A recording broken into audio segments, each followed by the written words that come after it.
Hello friends, welcome to different classes 0.3।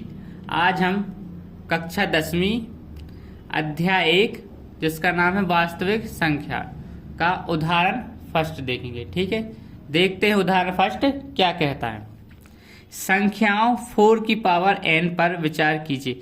एक आपको संख्या दी है जिसका नाम क्या दे दिया है, 4 की पावर n पर विचार कीजिए, जहां n एक प्राकृतिक संख्या है। n क्या है? एक प्राकृतिक संख्या। प्राकृतिक संख्या क्या होती हैं? जो 1 से शुरू होकर अनंत तक जाती हैं। ठीक है, फिर क्या बोला, जांच कीजिए कि क्या n का कोई ऐसा मान है जिसके लिए 4 की पावर n अंक शून्य पर समाप्त होता है। ठीक है, पहले थोड़ा सा अपन रफ में क्वेश्चन को समझ लेते हैं। ठीक है, यहाँ लिखेंगे रफ। ठीक है, ये रफकार है, आपको इसमें फेयर में लिखने की जरूरत नहीं, सिर्फ ये आपको समझाने के लिए। ठीक है, क्या लिखा, संख्या 4 की पावर n पर विचार कीजिए। एक आपको संख्या दे दी है, ठीक, क्या दी है, 4 की पावर n। ठीक है, जहां n एक प्राकृतिक संख्या, n क्या है, एक प्राकृतिक संख्या, n क्या है, एक प्राकृतिक संख्या। प्राकृतिक संख्या क्या होती है? जो 1 से शुरू होकर, कहां शुरू होकर, 1 से शुरू होकर कहां तक जाती हैं, 1 से शुरू होकर कहां तक जाती हैं, अनंत तक। 1 से शुरू होकर कहां तक जाती है, अनंत मीन्स इन्फिनिटी। जैसे 1, 2, 3, 4 डैश डैश डैश इन्फिनिटी। जो 1 से शुरू होकर कहां तक जाती है, अनंत तक जाती है, वो क्या कहलाती है, प्राकृतिक संख्या। ठीक है, n प्राकृतिक संख्या, n क्या है, एक प्राकृतिक संख्या, मतलब n का मान कुछ भी रख सकते हैं, 1, 2, 3, 4 से लेके कुछ भी। ठीक है, जांच कीजिए कि क्या n का कोई ऐसा मान है जिसके लिए 4 की पावर n मतलब 4 की पावर n अंक शून्य पर समाप्त होता है। मीन्स n की कोई ऐसी पावर रख सकते हैं कि जिसका मान निकलने पर वो मान किस पर समाप्त हो, शून्य। जैसे कि देखो, n की तो वैल्यू पता है, क्या लिख सकते हैं, 1, 2, 3 से इन्फिनिटी तक। सबसे पहले लिखेंगे 4 की पावर, इस 4 की पावर n, क्या है, 4 की पावर n।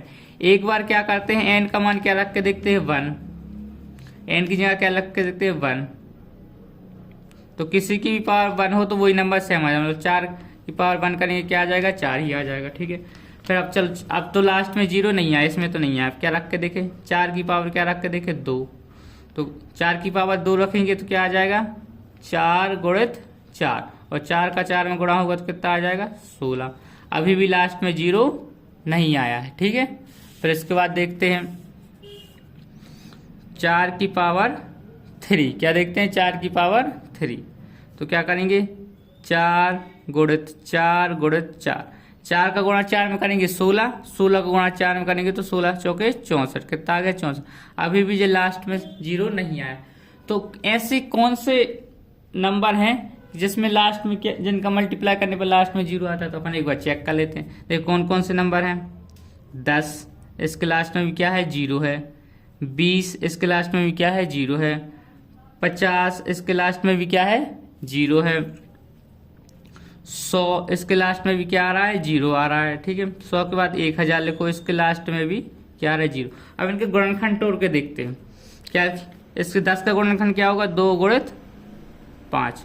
ठीक है, 20 का गुणनखंड तोड़ के देखें तो क्या होगा, 2 गुणित 2 गुणित 5।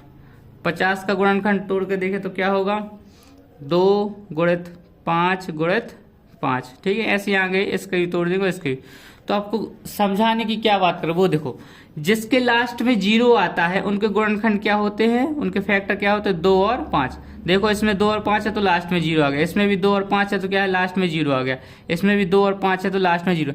मीन्स जिसके गुणनखंड में 2 और 5 होगा तो वो क्या होगी, शून्य पर, वो संख्या शून्य पर समाप्त होगी। इनको भी तोड़ोगे तो इनमें भी 2 और 5 आएगा। ठीक है, तो क्या जिसके गुणनखंड 2 और 5 होंगे तो वह संख्या किस पे समाप्त होगी, शून्य पर। ठीक है, अब अपने सवाल पर आते हैं।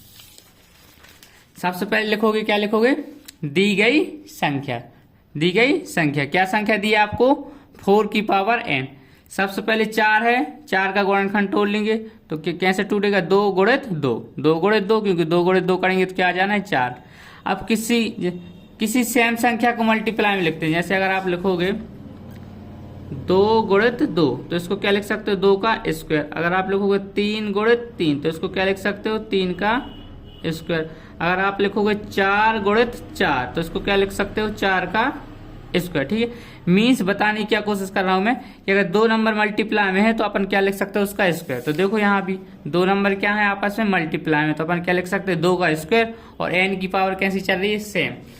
इस 4 की पावर n का अपन ने गुणनखंड तोड़ा, क्या इसमें 2 और 5 आ रहा है, नहीं 2 और 5 नहीं आ रहा है, इसमें सिर्फ 2 आ रहा है, 5 नहीं आ रहा है। तो अपन लिखेंगे यहां, क्या लिखेंगे, यहां अभाज्य गुणनखंड के रूप में क्या लिखेंगे, 5 उपस्थित नहीं है। देखो यहां कहीं भी 5 दिख रहा है, नहीं दिख रहा है, ठीक है, सिर्फ 2 दिख रहा है। तो क्या लिखोगे, यहां अभाज्य गुणनखंड के रूप में 5 उपस्थित नहीं है, अतः संख्या क्या थी अपनी, 4 की पावर n, संख्या क्या थी, 4 की पावर n शून्य पर, शून्य मीन्स 0 पर समाप्त नहीं होगी। ठीक है, ऐसे आपको ये क्वेश्चन सिस्टमेटिक जमाना है। ठीक है, इसका आप स्क्रीनशॉट ले लीजिए। सिर्फ क्वेश्चन का आंसर निकालने से आपको नंबर नहीं मिलते। ठीक है, क्वेश्चन का जब सॉल्यूशन सिस्टमेटिक जमाओगे तब आपको पूरे में से पूरे नंबर मिलेंगे। ठीक है, वीडियो कैसी लगी कमेंट करके जरूर बताएं। वीडियो को लाइक करें, चैनल को सब्सक्राइब करें और ज्यादा से ज्यादा लोगों को शेयर करें। मिलते हैं नेक्स्ट वीडियो में। Thanks for watching.